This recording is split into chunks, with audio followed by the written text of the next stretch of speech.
नमस्कार दोस्तों, ये कहानी है एक पंडित परिवार की। किसी गांव में एक पंडित रहते थे। उनका दो बेटा था। बड़ा बेटा सुरेश और छोटा बेटा राजीव। बड़ा बेटा सुरेश का शादी हो चुका था। उसकी पत्नी का नाम कांता था। कांता बहुत ही समझदार और परिवार को समझने वाली बहू थी। वो सारा दिन घर के कामों में लगी रहती थी और पूजा पाठ करती थी।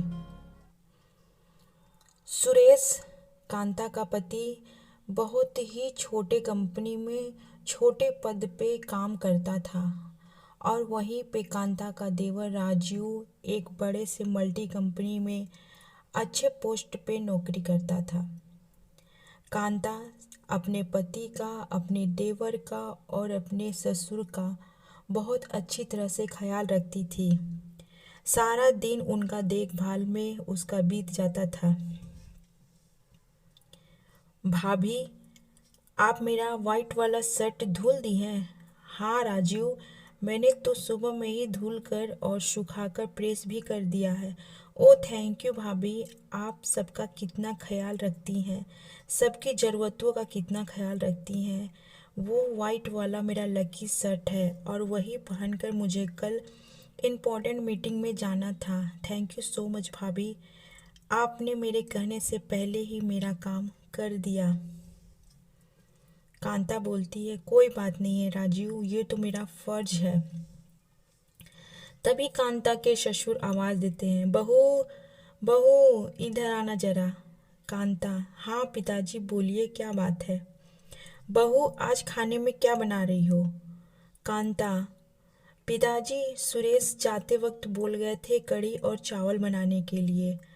ठीक है बहू, कढ़ी और चावल ही बना दे, वही खा लूँगा। नहीं पिताजी, ऐसी कोई बात नहीं है, कहिए क्या बात है? नहीं बहू, जाने दो, जो बनाओगी वही ठीक है। नहीं नहीं पिताजी, आप बोलिए तो। अरे बेटा, मेरा तबीयत कुछ सही नहीं लग रहा था, तो मैं सोच रहा था कि आज मैं खिचड़ी खा लेता। तो ठीक है पिताजी, मैं आपके लिए खिचड़ी ही बना दूंगी। इसी तरह कांता सारा दिन घर के कामों में लगी रहती और सबकी ज़रूरतों का ख्याल रखती थी। धीरे धीरे वक्त बीतता चला गया। राजीव के ऑफिस में एक लड़की थी सविता, जो काम करती थी। वो बहुत ही अमीर बाप की बेटी थी। राजीव और सविता की दोस्ती प्यार में बदल जाती है और उन दोनों की शादी हो जाती है। सविता का शादी हुए 3 दिन ही होता है और वो ऑफिस जाने के लिए तैयार होती है। तभी कांता आती है। सविता, ये क्या? अभी तो तुम्हारी शादी को 3 दिन ही हुए हैं और तुम ऑफिस जाने के लिए तैयार हो रही हो। कुछ दिन और छुट्टी ले लो।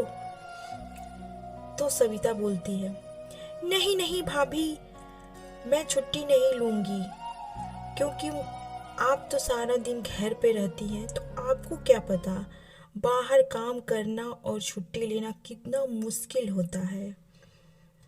मैं छुट्टी बिल्कुल भी नहीं ले सकती।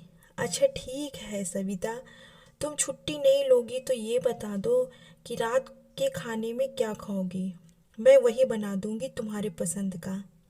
नहीं नहीं भाभी, आपको मेरा और राजीव का खाना बनाने की कोई ज़रूरत नहीं है।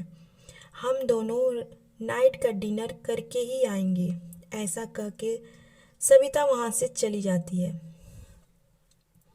कांता सविता की बात को माइंड नहीं करती है और वो घर के कामों में लग जाती है। धीरे धीरे करके वक्त बीतता है और करवा चौथ का टाइम आ जाता है। तो सविता का पहला करवा चौथ था और उसके मायके से खूब ढेर सारा सामान आता है, जिसे वो देखकर बहुत ही ज़्यादा इतराती है और अपनी भाभी कांता से कहती है, दीदी, करवा चौथ पे तो मेरे लिए इतना ढेर सारा सामान आया, आप क्या पहनोगी करवा चौथ पे? अरे सविता, कोई बात नहीं है, मेरे पास बहुत सी साड़ियाँ हैं, मैं उसी में से कोई पहन लूँगी। वैसे तुम्हारी साड़ी तो बहुत सुंदर लग रही है और तुम्हारी ज्वेलरी भी अच्छी लग रही है और तुम्हारी मेहंदी भी। क्यों नहीं अच्छी लगेगी भाभी? मेरे डैड ने मुझे 2 लाख की साड़ी दिलाई है। कांता बोलती है, हाँ वाकई में बहुत सुंदर साड़ी है। इसको तुम जब करवा चौथ के दिन पहनोगी तो बहुत सुंदर लगोगी। हाँ हाँ भाभी, क्यों ना लगूंगी मैं। उन दोनों की बातें कांता का पति सुरेश सुन लेता है और सुरेश बोलता है कांता से, कांता ये कुछ पैसे लो और जाकर अपने लिए नई साड़ी ले लो। कांता बोलती है, नहीं नहीं सुरेश, मैं नहीं लूँगी, मेरे पास बहुत सी साड़ियाँ हैं, मैं उसी में से कोई पहन लूँगी। सुरेश बोलता है, देखो कांता, मेरे पास ढेर सारा पैसे तो नहीं है, 2,000 रुपया है, तुम ले लो। और मैं चाहता हूँ कि इस बार तुम करवा चौथ पे नई साड़ी पहनो। कांता सुरेश से पैसे ले लेती है और जाकर मार्केट से साड़ी ले आती है। करवा चौथ का दिन आ जाता है। अरे वाह सविता, तुम तो बहुत सुंदर लग रही हो और तुम्हारी मेहंदी भी बहुत अच्छी लग रही है।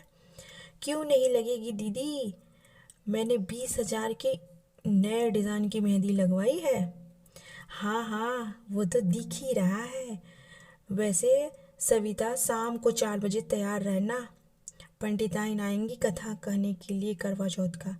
नहीं नहीं नहीं भाभी, मैं घर में कथा नहीं सुनूंगी, हम लोगों का प्लानिंग सेट हो गया है, हम लोग सारी फ्रेंड आपस में घूमने जाएंगे और फिर वहीं पे कहानी सुन लेंगे। हाँ हाँ ठीक है, जाना घूमने और कहानी सुन लेना, लेकिन इतना याद रखना कि शाम को हम दोनों इकट्ठे व्रत खोलेंगे। ठीक है भाभी, इतना कहकर सविता वहाँ से चली जाती है। शाम हो जाता है तो कांता सविता के पास जाकर बोलती है, सविता चलो हम दोनों व्रत खोल लेते हैं। भाभी आप जाइए और अपना व्रत खोल लीजिए, आप मेरे पीछे मत पड़िए। ये मेरा पहला करवा चौथ है और जब तक राजीव नहीं आ जाते मैं अपना व्रत नहीं खोलूंगी। और हाँ, आप हम लोगों के मामले में ज़्यादा दखल अंदाजी करने की कोशिश मत कीजिए और यहाँ से प्लीज़ जाइए। सविता की ये बातें सुनकर कांता वहाँ से चली जाती है और राजीव के साथ छत पर जाकर चांद को देखती है, अर्घ देती है और अपना व्रत खोल लेती है और बोलती है कि मैं जाकर देखती हूँ सविता को कि वो व्रत अपना खोली कि नहीं खोली। तभी सुरेश बोलता है कि कांता, राजीव और सविता दोनों बड़े हैं, वो दोनों अपनी ज़िंदगी जीना जानते हैं, उन लोगों के मामले में तुम ज़्यादा दखल अंदाजी मत करो। कांता बोलती है, नहीं नहीं, मैं एक बार जाकर सविता को देख आती हूँ, पता नहीं वो व्रत खोली कि नहीं खोली। कांता जल्दी से जाती है सविता के रूम में तो क्या देखती है कि सविता जमीन पर बेहोश पड़ी थी। तभी कांता सुरेश को बुलाती है और बोलती है, जल्दी से जाकर डॉक्टर को बुला के लाइए, सविता तो यहाँ बेहोश पड़ी है। डॉक्टर आते हैं और फिर सविता का चेकअप करते हैं। तभी सविता को होश आ जाता है और डॉक्टर बोलता है ये कमजोरी की वजह से ये बेहोश हो गई थी।